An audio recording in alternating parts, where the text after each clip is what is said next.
c'est un heureux événement.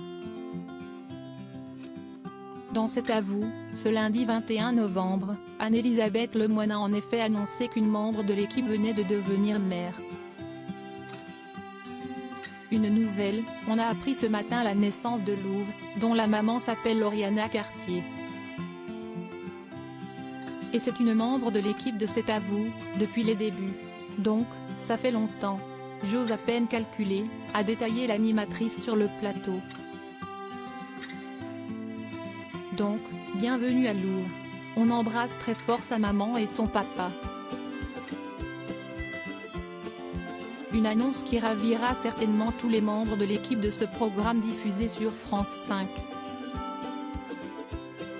Toute la semaine, du lundi au vendredi, à partir de 19 h, toute la bande de cet avou, composée d'Anne-Elisabeth Lemoine, de Patrick Cohen, de Pierre Lescure, d'Émilie Tranhen-Guyenne, de Mathieu Belliard, de Mohamed Bouafsi, de Sandrine Saroche, ainsi que de Bertrand Chameroy, se retrouve dans le loft de l'émission.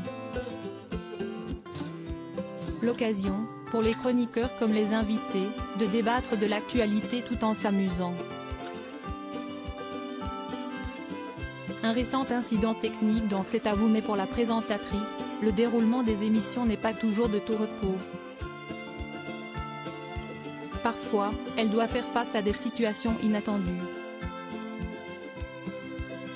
Ce fut par exemple le cas le 14 novembre dernier. Anne-Elisabeth Lemoine s'était montrée particulièrement surprise, ce jour-là, après avoir été confrontée à un problème technique assez fâcheux.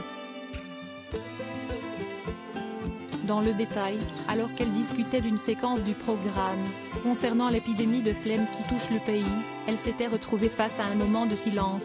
Après avoir lancé la séquence dédiée. « Ah bah mince alors », avait-elle vite réagi, avant de répéter, légèrement décontenancée, sa phrase de lancement, ce que les Français expliquent de plus en plus sur les réseaux sociaux. Finalement, la journaliste s'était vite reprise, avant de poursuivre son émission. Avec humour, elle avait même lié cet incident à l'actualité. Là, c'est peut-être quelqu'un qui a la flemme d'appuyer sur un bouton pour lancer son magnéto. Une belle preuve de professionnalisme, à toute épreuve.